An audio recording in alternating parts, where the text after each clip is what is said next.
We got another great show coming up for you on American Black Journal. An upcoming Civil Rights Summit is going to examine the impact of discrimination on health. Plus, we'll hear how the Charles H. Wright Museum of African American History is celebrating Juneteenth. And we'll highlight some of the other holiday events right here in Metro Detroit. And we'll end with a performance by the Detroit musician known as Saxappeal. Stay where you are. We're getting started with another American Black Journal right now. From Delta faucets to Behr paint, Masco Corporation is proud to deliver products that enhance the way consumers all over the world experience and enjoy their living spaces. Masco, serving Michigan communities since 1929. Support also provided by the Cynthia and Edsel Ford Fund for Journalism at Detroit Public TV. The DTE Foundation proudly supports 50 years of American Black Journal in covering African American history, culture, and politics. The DTE Foundation and American Black Journal partners in presenting African American perspectives about our communities and in our world. Also brought to you by Nissan Foundation and viewers like you. Thank you.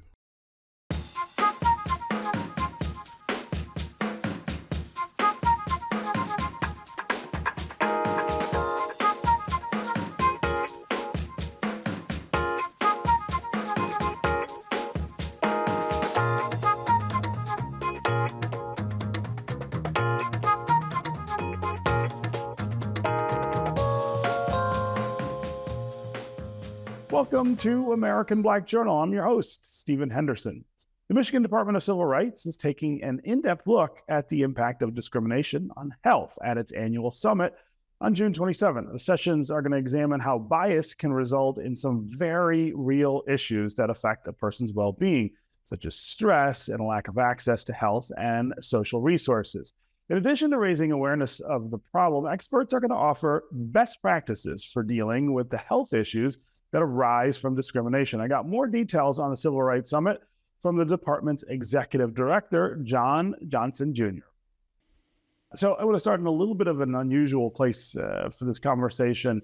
We're talking about a health summit here in the state of Michigan, and you are the executive director of the Michigan Department of Civil Rights. I want to spend just a little time talking about the connection between civil rights and health issues. I'm not sure everyone always makes that connection. Absolutely. Thank you. Well, as you indicated, the Michigan Department of Civil Rights is involved in health issues. We are the civil rights enforcement agency for this state. We're charged with enforcing the Elliott Larson Civil Rights Act and the Persons with Disabilities Civil Rights Act. And certainly we receive complaints and then we investigate them, and then we try to facilitate them if we find there's discrimination, or ultimately perhaps to bring a charge. Health issues are one of the obvious complaints that we receive. They could fall in a number of areas. It could be certainly because of health care, or could be even of environmental justice, housing issues. So people can assert their rights in terms of they think they've been the victim of discrimination because of their race, religion, national origin, etc. Then we certainly would take that and pursue that. We also look at DEI issues, diversity, inclusion, and equity issues. And health equity, certainly one of the issues that we've been dealing with for a while. We had a summit last year, and we dealt with the isms being and how they intersect, the racism, ableism, classism, sexism. And one of the issues that we dealt with was health. We also dealt with other issues such as education and economics and voting and housing.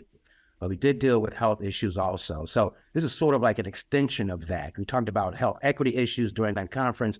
Now we're going to sort of expand on that by examining the impact of discrimination in the health area. We're looking at a number of areas in that area to deal with, again, protected classes, of which we're, again, charged with making sure that we enforce their rights under the civil rights laws that I mentioned, and how they're affected, again, by health disparities and health inequities.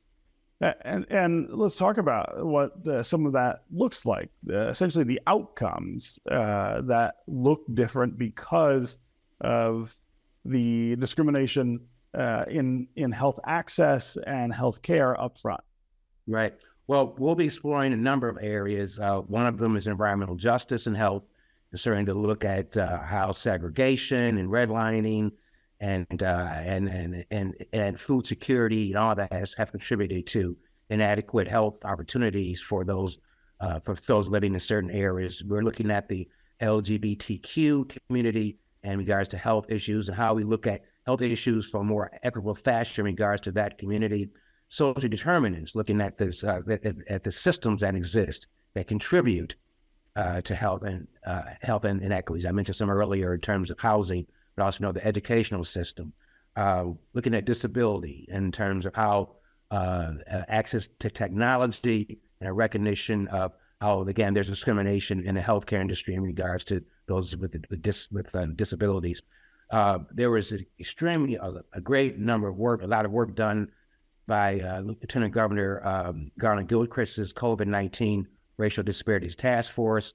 We've invited him to come and speak along with Tommy Starworth, former Rep. Tommy Starworth, who headed up that task force, talk about their findings, some of the things that we need to do in order to implement those policies. And finally, a fascinating look at housing and the effect of this redlining discrimination on health in the housing industry. That's a teaser for something we like to do a little later in terms of exploring discrimination in the housing industry. This is focused on health, and we'll be hearing from Dr. Medipana out of University of Michigan, who will be talking about her data that links redlining and discrimination to health inequities. And that's a teaser to a longer conversation we'll have later on about mortgage lending and discrimination in the housing industry. So there's a connection. All these involve civil rights enjoyed by our citizens. We'll be exploring some of these aspects during our summit. Yeah. And when you have a summit like this, which is, presenting information and allowing for discussion about these things, what are some of the things that you look for as outcomes from the summit itself? Things that you hope to be different or even possible, I suppose, because of the focus on this. Exactly. And you're absolutely correct. We come together not only to discuss these issues, but to come up with strategies to actually try to remedy them. Some of the outcomes of last year's summit, by the way, will be a couple of things. We'll be launching a voting rights project. One of the recommendations from that summit was a capture some of the real life inequities we see in the voting process, and to capture those in a compelling, sort of interesting way. We'll be launching a media campaign that voting is a civil right, and we'll be focusing on that along with voter education. That came out of the Voting Rights Summit. Again, this health is another one, looking at this health summit. So, and one of the strategies that we have will be coming out looking at policy, because we know that's what moves everything, public policy. Certainly we receive complaints of discrimination, but it's the lawmakers that certainly, and our executive branch, certainly that initiates and passes public policy that affect these changes. And that's really the goal, is to bring this to attention and then to come up with strategies that we could do in order to affect public policy. Yeah. So when you think about Michigan, and you just mentioned lawmakers, the legislature, their role in this, the executive branch, the governor and the lieutenant governor, their role in all this. Tell me about some things that you see as possibilities and I guess hopeful possibilities because of the folks who occupy those seats right now, and then tell me about some challenges that you see that maybe worry you. Yeah. Well, certainly we've already witnessed this couple of the change, the expansion of the Illinois Larson Civil Rights Act, which there'll be two new protected classes, one for sexual orientation, the other for gender expression and identity. That will take effect right now, scheduled for March. So that's an immediate impact. Now, mind you that the Civil Rights Commission issued an interpretive statement back in 2018 saying the same thing, which is upheld by the courts, the Supreme Court. And now this has been codified. So now we look at that as a significant change and certainly what's happened. There's other things that are brewing in the legislature in terms of they've also changed it so that now non-therapeutic abortions, you cannot be the victim of discrimination based on that. We'll also see some other changes that perhaps they've advanced that I think will strengthen civil rights enforcement and rights here in Michigan. So that's a positive. Some of the things I think that probably, and also I think there's been legislation will be introduced that will strengthen our hate laws.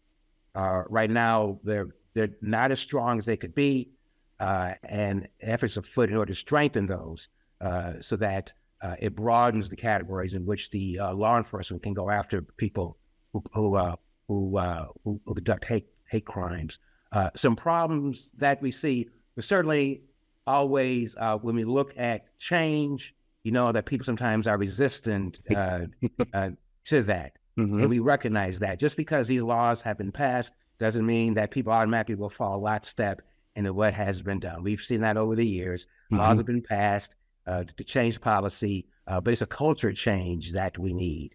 And that's some of the role of civil rights in terms of not only enforcing the law, but going out and conducting implicit bias, culture competency, ADA training, sort of educational work that's needed in order to change minds and change cultures.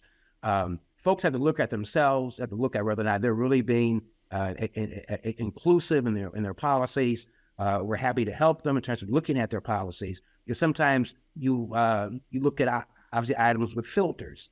The more people at the table, the better we are in terms of looking at change in policies and reformation. And that's where I see the effort really being sort of difficult is change. That's always difficult, especially cultural change. But I'm optimistic because we see what's happening in the legislature, and we see a society that's embracing change at a rapid pace.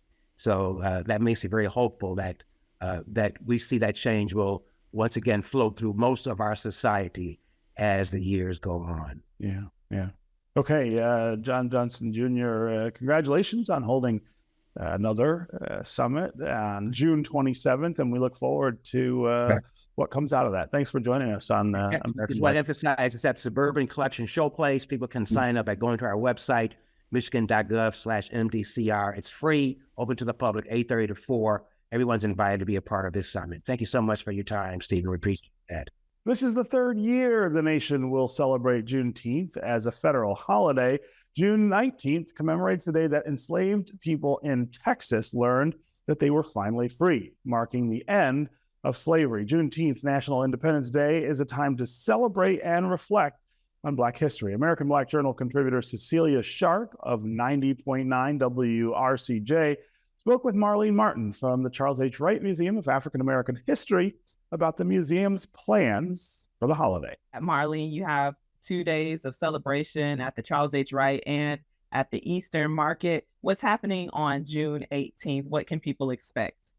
So on June 18th, it's really a collaboration with the city of Detroit. So most of the activities that will be there in Eastern Market will be provided by the city of Detroit. What our contribution to that will be 2 of our exhibitions, our traveling exhibitions will be there, which is Walk to Freedom and the Underground Railroad. And they'll be there from 12 to 6. And that kind of gives us a timeline of those 2 significant events in our nation's history as well as in our people's history.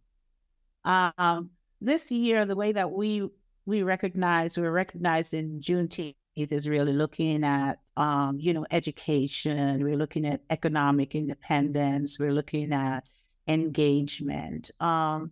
So we've developed like a number of activities. The museum will be open on June 19th from all day, a regular museum day from 9 to 5, with some extended activities outdoor until 6 o'clock. So when you enter the Wright Museum on Monday, one of the things that you will be greeted with is a video It's a special Juneteenth video called Freedom, Freedom, Freedom.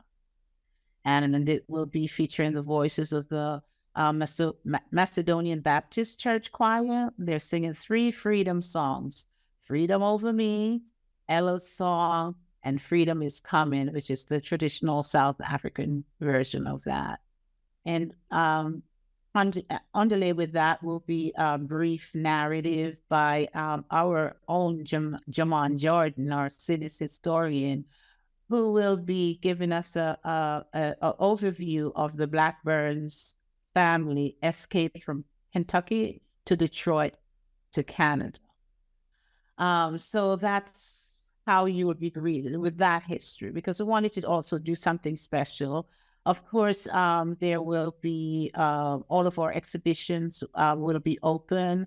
Our core exhibition is And Still We Rise, which is really our permanent exhibition that kind of hones us here with the history of African American resilience in the country. So you'll have an opportunity to go through that.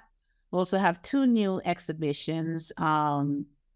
Derek Adams Sanctuary, which is inspired by the Negro Motorist Green Book, which was a guide for Black African Americans traveling in the United States during the Jim Crow era. And also, with most of our traveling exhibitions, we at the museum always do an accompanying exhibition that really speaks specifically to Michigan or to Detroit, to the city of Detroit. So we have the Mapping the Michigan Green Book. So it really explores how Black Detroiters vacation specifically in Michigan, like Idlewild, those places like that we're familiar with. Then, of course, there are the other exhibitions around, but outside, we will be having some activities from 12 to 6.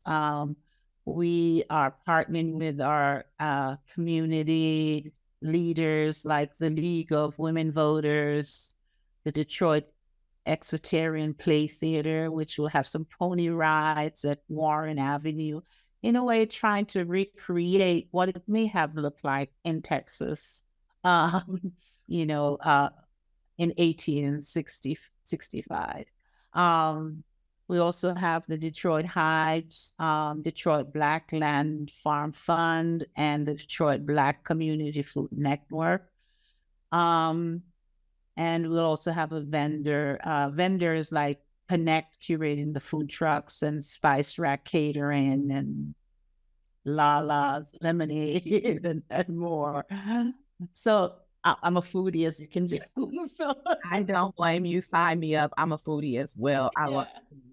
And I guess I'm leaving the best for last, because on stage, there's more. There is more. On stage, there's a showcase presentation featuring music by DJ Righteous. We'll have MC J Bell to present live performances by cellist and vocalist King Sophia, storytelling and music by Mama Jara. We'll have diasporic drum, dance, and folklore from Ngoma Zat Amen Ra and Al Noor African Dance Company. And then we will culminate with a community dance, Hustle for History, with Thomasina Johnson. So if I were you, right, I would put on my shoes and come right down to the right. So I think our observation of this, as I said before, is really we want to celebrate, pride, resilience, and history. But it is that journey. Juneteenth is about the journey of from unsanctioned slavery right into the zenith of our human endeavors. So we're just encouraging people to come out and participate and celebrate with us. We want to strengthen the ties that bind us, both from the past as we go into the future. There are several other events taking place in Metro Detroit in celebration of the Juneteenth holiday. Here is a look at some of them.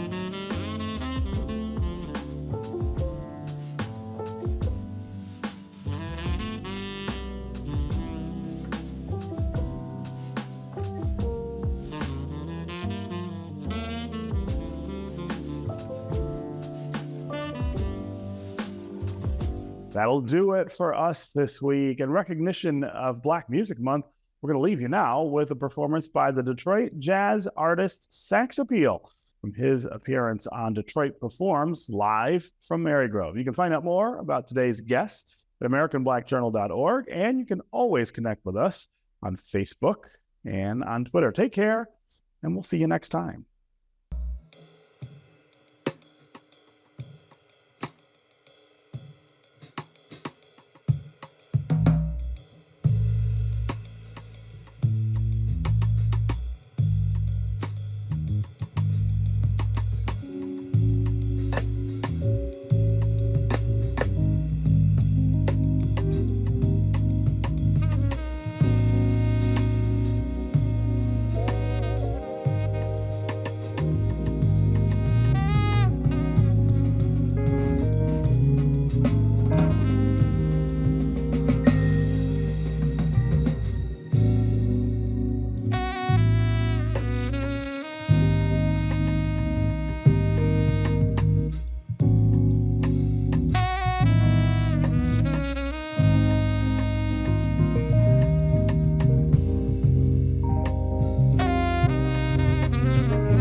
From Delta faucets to Behr paint, Masco Corporation is proud to deliver products that enhance the way consumers all over the world experience and enjoy their living spaces.